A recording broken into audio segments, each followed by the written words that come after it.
So everyone, welcome back to the channel. This is your international fan verdict for that Tottenham 2, Wolves 0 result.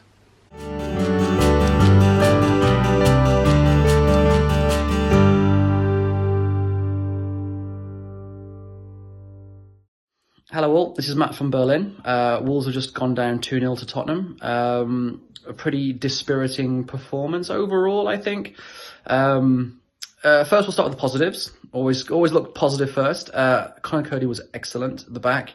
Loads of headers won, interceptions, challenges.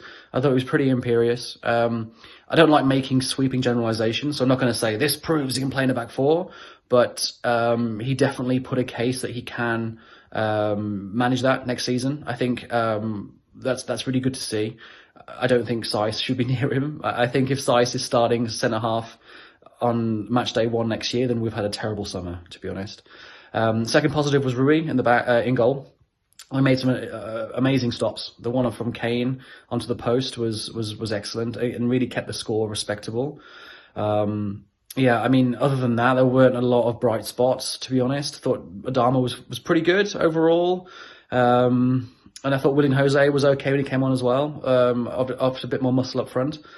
But generally, I mean, there's a lot of questions to be answered in the summer. Zhao, I love him, but I think his legs seem to have gone a little bit.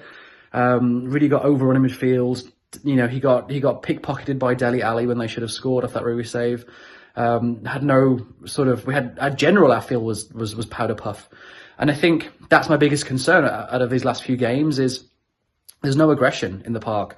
There's no one winning 50-50s. I think Podence against Brighton, there was it wasn't even 50-50, it was a 40-60. He lost it. We're lacking that aggression in the middle of the park to win the ball, to chase, to press. It's really passive. And I'm just hoping that it's because we're safe. There's nothing to play for. I mean, I would love us to finish with Villa, but for the players, there's nothing to play for. And I hope that's the reason for this lack of bite in the middle, rather than anything more sort of systemic. So let's see. I mean, there's a big summer ahead. You know, we need some new faces in the centre of the centre of defence and the centre of midfield. And we need Raul back as well. You know, I thought Silva was okay. He missed a great chance. I was watching it with a Tottenham fan. He was like, "So what's Silva good at?" I was like, "He's a natural finisher." Literally 10 seconds late, he misses that chance. So thanks, Fabio. Looked like a right mug.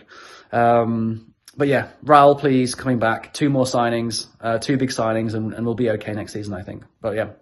Hello Wolves fans, Brian from Thailand, reflecting back on the 2-0 loss away at Tottenham. To be honest, I didn't really think we'd get much out of the game, and it proved right. Could have been bigger if it weren't for the woodwork, Rui saving a couple of times, and also the performance of Conor Cody, who was our best player. Did we look as though we could score? Saiss had a header saved, and I think Fabio missed a bit of a chance, but apart from that, nah. We was bang average again, or below bang average. 2 games to go. Away at Everton, and then over Man United. Probably beat Man United because they'll play their kids, but I sound like a stuck record with the performances again. But 2 games to go. I just want the season to end now, because it's not been enjoyable. It's this season's been compared to the last 3 seasons. Oof, dearie me. See you next time, guys. Bye. Hey Dave, David New York Wolves, coming to you from the beautiful island of Hawaii. I always make little quips when I come here about how Wolves are a massive club, almost like a dormant volcano, like Mauna Loa right here. But today we were more like the extinct volcano that's off to my left. It's a couple of hours after the Tottenham defeat. I went straight back to bed. It was a 3 a.m. kickoff, so the sprinklers in the flat were staining came on right after kickoff, so I couldn't come outside to do this. Really limp defeat, very disappointing. I thought getting 3 wins in a row away to Tottenham, or 3 seasons in a row, was a little optimistic. So I wasn't necessarily expecting us to win today, but still very disappointing the way we lost. I've read some of the comments, and I think they were a little harsh. I think the game overall there wasn't really that much difference between the sides for portions of it. I mean, the first half hour we were pretty lively. Adama had some good runs.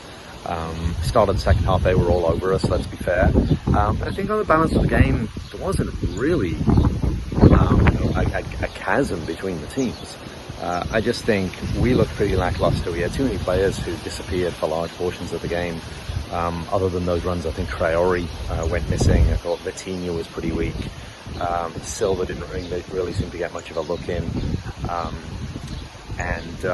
Overall just a disappointing performance. And the 2 goals came from 2 mistakes, really. You can't leave Harry Kane open like that for the first.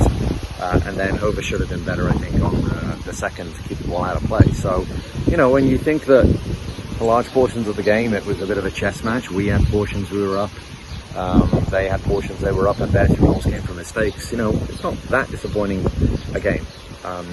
But it's that point of the season now. Unfortunately, I don't think we can catch Villa now, which was sort of the only thing I thought we had to play for. So I think it was more about, getting some players in, like Vitinha. It was great to see Corbeanu come on. I did think Morgan Gibbs-White actually had a pretty decent game for portions, although he seemed to go missing a little bit as well. So it's really around, I think, blooding the youngsters, getting some of the other squad players some minutes, and using that to make decisions about the summer, which I think we all agree is going to be a massive time for us in terms of what we do with the squad. Is Nuno staying, and so on. So 2 matches to go, and then we will see how that summer unfolds. I will talk to you later, Dave. Yeah, hi, this is Chris from Eidsvoll in Norway, and we've just lost 2-0 to Spurs. It could have been 6 or 7, let's be fair. First, I'll, in a way, qualify it by saying that most of our senior players are either long-term injured or totally exhausted. So you have to say that. Otherwise, the people who did play today, or the people who took the field today, should I say, because I'm not going to say play, it's an insult to most players. Again, I'm sorry to say, you never want to accuse professional footballers of not trying. But it looks like they either can't try hard enough for some reason, or they're unable to for some reason, or they're just not. That's not acceptable. In any way, they're not acceptable. Some younger players who've done well before really didn't do themselves any favours. Vitinha was awful. Fabio has got to do better, hasn't he? And Hoover, his contribution to the second goal was a very serious and lazy error. This season cannot end quick enough. Hey Dave, Wolfman Jeff here on the porch in Alabama. Coming to you talking about the Tottenham match. Tottenham won it 2, Wolverhampton 0.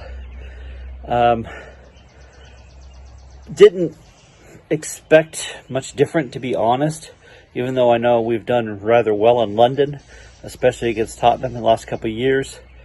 But reality is we're still pretty injured, and our position isn't going to change that much. So I get that Tottenham, hats off to them, and they had more to fight for. Not that Nuno wasn't willing and wanting to win, but I think at the same time he pulled back and let the younger players play. But that's also based on who he really has available. I noticed some people mentioned on the bench that didn't play, and it might be a little confusing, especially the left side. Semedo was not the best on the left, especially when you had Ryan Aït-Nouri on the bench. And did anyone notice that Marcel was on the bench? I don't think that got mentioned too much, which makes me think that Marcel really isn't ready, just like Bali was on the bench, but probably really isn't ready. So I think he focused more on giving these younger players the time they need. Hats off to Patricio and Cody, because that scoreline could have been much higher without those guys. And I think really, our only real creativity came from Adama Traore. Fabio just didn't link up with him like he had the past match. Morgan's Gibb White just wasn't the same as last game. I was hoping that they were going to have a repeat. I forgot Vitinha was playing. Dendoncker was unmemorable. And so Nuno made some changes in there. I thought that was for the better. I had thought maybe Ryan Aït-Nouri was going to come in and move Semedo back to the right. Hoover didn't have a great game. And I think the second goal kind of had to put on him. Having said this, I'm not upset, disappointed, yes, but I think the overall is we're just waiting for the season to end, and I think Nuno was trying to see who these younger players are and what they have. I think we have a better chance on Wednesday's match over at Goodison Park. And then, of course, we end back at home with fans in the stadium against Man United. So, onward, upward. Don't give it high rating, but I don't put it as dreadful as I know a lot of people are, because they get very upset during the loss. I think Tottenham was in much better shape and form coming in, and just a few tweaks, it could have been a little better, especially if they linked up with Traore a little more, which I was hoping that Morgan Gibb White and Fabio were going to work with Traore a little bit more. We'll see what lineup we have on Wednesday. Onward, upward. Hey, Dave, this is Wolfman Jeff here on the porch in Alabama. Thanks to everyone that's contributed to this one. From myself, Dazzling Dave, always Wolves.